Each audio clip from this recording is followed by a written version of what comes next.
स्वागत है आपका आपके अपने चैनल देसी धमाका में। सीरियल उड़ने की आशा में अब यहाँ पर साइली को धक्के मारकर फाइनेंसर भाऊ ने अपने ऑफिस से बाहर निकाल दिया है।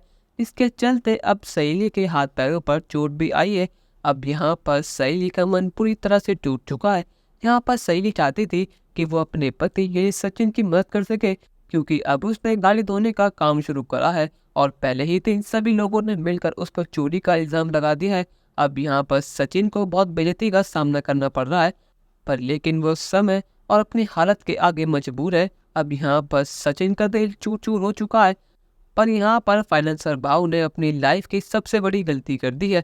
अब यहाँ पर उसने सचिन को फ़ोन कर कर ये कहा है कि तू कैसा आदमी है, तूने अपनी बाइकों को मेरे पास भीख मांगने के लिए भेज दिया, पर लेकिन जो मैंने तेरे साथ करा था वही मैंने तेरी बाइकों के साथ करा।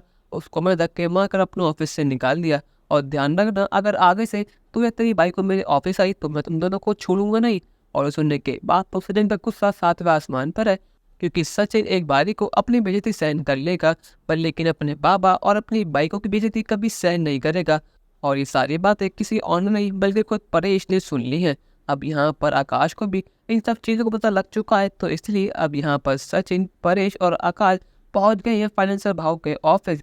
यहाँ पर वो तीनों मिलकर फाइनेंसर भाव के सभी गुंडों को सबक सिखा देते हैं। अब यहाँ पर सचिन उसके ऑफिस में जाकर उसको जोरदार थप्पड़ लगाता है और कहता है कि तूने अपनी लाइफ की सबसे बड़ी गलती कर दी है।